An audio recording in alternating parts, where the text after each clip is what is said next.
Hello, everyone, and welcome again to another Teacher Joseph podcast.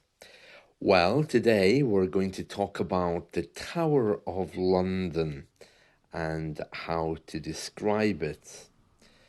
Describing things, as you know, is very, very important when it comes to exams because you want to describe the mood of the thing, not just its physical characteristics. So it would be helpful if you had, or if you could Google a picture of the tower, so we can talk about it together. It might be that you've already visited the Tower of London. It is on the tourist route in London. It's one of London's most iconic structures, and it's very beautiful. It's very beautiful. Many of you probably don't know that the Tower of London during the 20th century was actually used as a prison.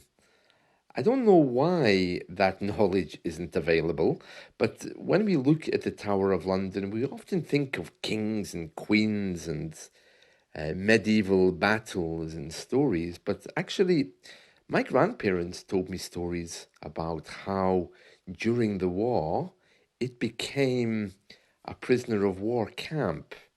They basically converted it into a prison. And then it was the same during the First World War.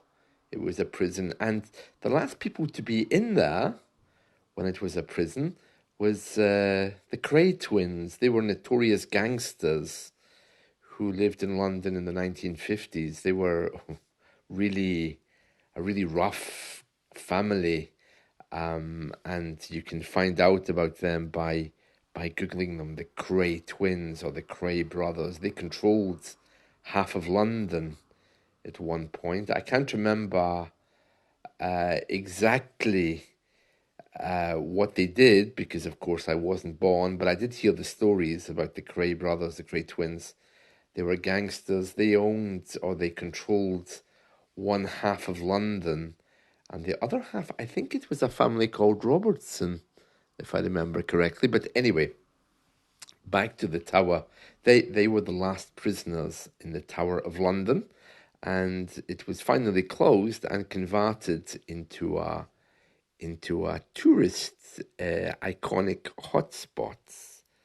I guess I should say an iconic tourist hotspot, not a tourist iconic. Iconic comes fast. Right, so I'm looking at the Tower of London now. And first of all, of course, in the exam, there is absolutely no point just describing what you see. It has four walls, it has towers, because you're very quickly going to run out of adjectives. So you have to be a little bit creative in the description. So let me try to explain how I would describe this. The Tower of London is a standing structure which clearly is designed as some kind of fortress.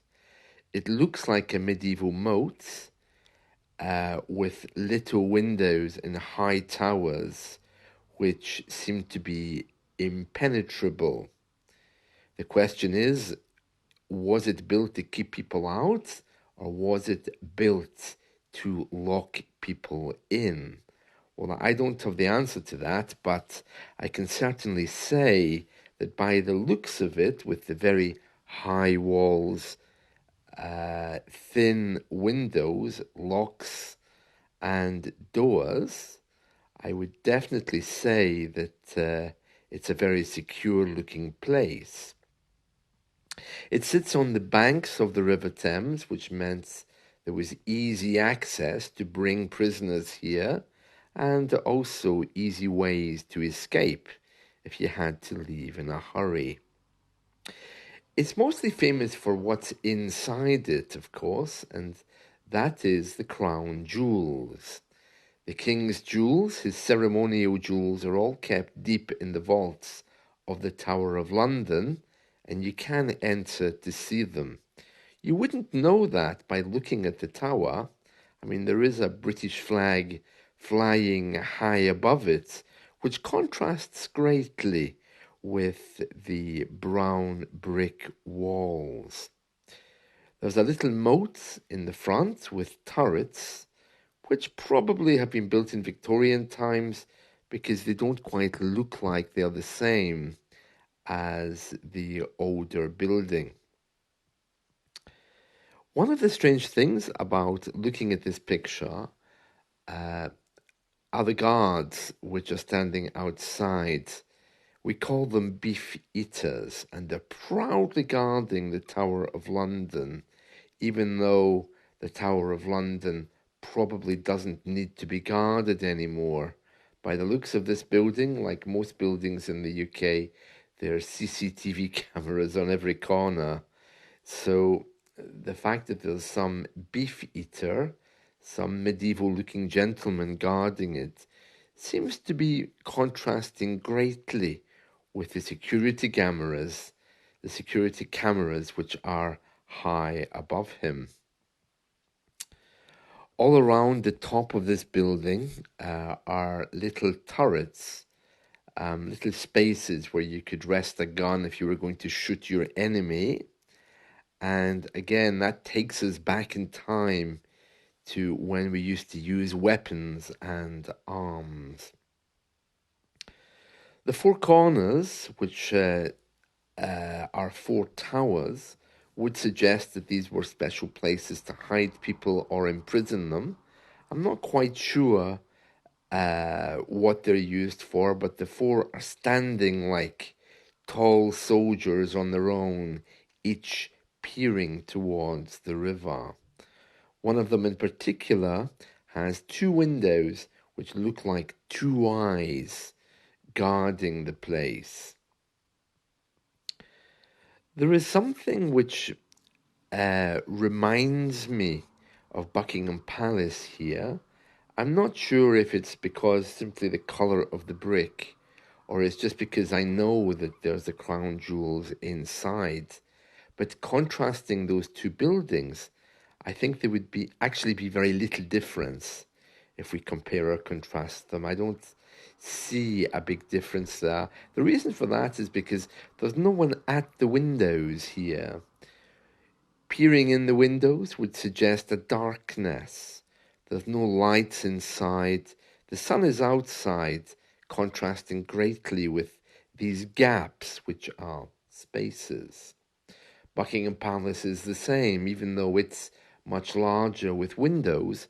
There's not a lot of life there, at least not that we can see by the windows anyway.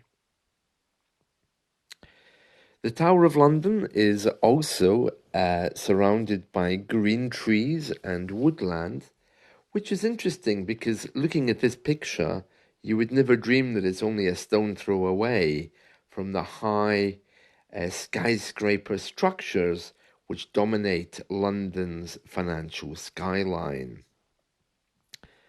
There's lots of pathways here and lots of ways to get to the Tower of London. There's a boat in this picture which shows that people can come by boats. There's also people walking on the roads. There's a big busy road behind here which contrasts greatly with this ancient monument which is standing proud. We mustn't forget that this is one of the oldest structures in the city, and really its history is something which is heavily preserved. As a result, when you pay the entrance fee to go inside, there's lots and lots to learn. The blue sky, which is above it in this picture, is very beautiful, but it's kind of suggesting that London always has nice weather. It's looking like a Mediterranean scene, something like maybe the sun beating down on an old cathedral, or even in the Arab world where the sun shines above many beautiful gold-adorned mosques. This picture would suggest the same. However, we mustn't forget that it's quite unusual to have those kinds of scenes in London. London is known for being a very cold and unforgiving place in the winter.